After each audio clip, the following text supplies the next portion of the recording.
Assalamualaikum warahmatullahi wabarakatuh. Perkenalkan, nama saya Syawina Novitasari dari kelas A02, Prodi Pendidikan Khusus Angkatan 2021 dengan NIM 2110-1271-219 akan menjelaskan atau mempresentasikan mengenai materi PKKMB Prodi dari hari Jumat 13 Agustus hingga Minggu 15 Agustus 2020. Materi yang pertama yaitu hari Jumat tanggal 13 Agustus 2021 yaitu visi dan misi program studi pendidikan khusus dan kurikulum PKH.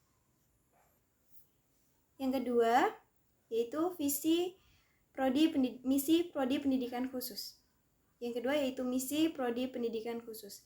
Yang pertama, mewujudkan tata kelola kelembagaan program studi pendidikan khusus yang profesional, transparan, dan akuntabel. Yang kedua, menyelenggarakan pendidikan dan pengajaran berkualitas yang ditompang dari berbagai disiplin ilmu. Yang ketiga, mengembangkan dan mengaplikasikan berbagai teknologi pendidikan khusus untuk mewujudkan pelayanan kualitas pendidikan. Yang keempat, menyelenggarakan berbagai program kegiatan untuk menyiapkan tenaga pendidikan khusus. Kedua, mengenai kurikulum PKH. Di kurikulum Prodi Pendidikan Khusus ini terdapat 3 kurikulum, yaitu kurikulum 2013, kurikulum 2016, dan kurikulum 2020 atau Merdeka Belajar Kampus Merdeka atau yang bisa disebut MBKM. Lanjut di agenda hari Sabtu 14 Agustus 2021. Yang pertama adalah pengenalan dan pemanfaatan SIMARI. Yang kedua, etika berkomunikasi. Yang ketiga, pengenalan IKA atau di sini saya akan menjelaskan SIMARI atau juga yang biasa disebut Sistem Informasi Universitas Lambung Mangkurat Terintegrasi. Pada SIMARI terdapat portal mahasiswa, e-learning, DigiBlink atau Digital Library, dan wisuda. Selain yang disebutkan di atas, dalam SIMARI juga terdapat sistem-sistem lainnya seperti sistem-sistem tersebut yang akan membantu menghubungkan dosen dan mahasiswa baik dalam pembelajaran maupun surat menyurat. Yang kedua, saya akan menjelaskan mengenai etika berkomunikasi, berkenaan dengan apa yang baik dan apa yang buruk, atau berkenaan mengenai nilai benar dan salah yang dianut suatu golongan atau masyarakat. Berikut yang saya sebutkan adalah pengertian dari etika. Di dalam etika berkomunikasi ada 3, yaitu etika mengirim pesan kepada dosen. Etika mengirim pesan kepada dosen, yang pertama menggunakan bahasa yang baik dan sopan, mengucapkan salam terlebih dahulu, memperkenalkan diri secara lengkap, menyampaikan keperluan secara singkat, padat, dan mudah dipahami,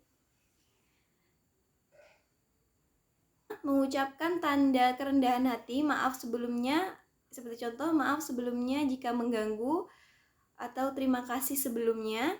Yang keenam, ucapkan salam dan terima kasih kembali.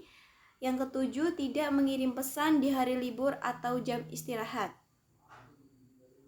Yang kedua adalah etika menelpon dosen. Yang pertama, usahakan untuk meminta izin terlebih dahulu melalui chat, menelpon. Yang kedua, menelpon menggunakan bahasa yang sopan.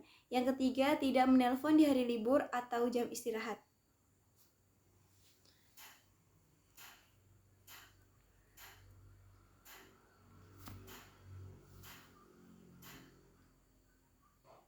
Selanjutnya adalah pengenalan IKPKH atau Ikatan Keluarga Alumni Pendidikan Khusus. IKPKH didirikan pada 24 Mei 2016 dan diresmikan pada tanggal 11 Juli 2016. Terbentuknya IKPKH dilatar belakangi oleh kebutuhan dalam bentuk dan menguatkan jaringan alumni.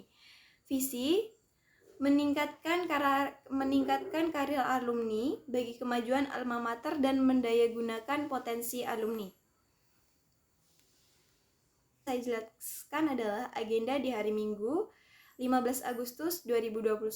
Yang pertama mengenai pembelajaran daring, yang kedua pengenalan lab Junjung Buih. Akan saya jelaskan adalah mengenai pembelajaran daring. Pembelajaran daring merupakan pengalaman belajar yang fleksibel dengan memanfaatkan TIK dan dapat diakses kapan saja, di mana saja, oleh siapa saja, dan dapat kombinasikan dengan tatap muka. Di dalam pembelajaran daring ada aktivitas mahasiswa. Yang pertama, learning atau mempelajari materi. Yang kedua, deepening atau berpartisipasi aktif dalam diskusi perkuliahan secara daring ataupun luring. Yang ketiga, applying atau mengerjakan tugas yang diberikan, baik tugas individu maupun tugas kelompok. Yang keempat, measuring, mengikuti dan mengerjakan tes atau kuis yang diberikan oleh dosen.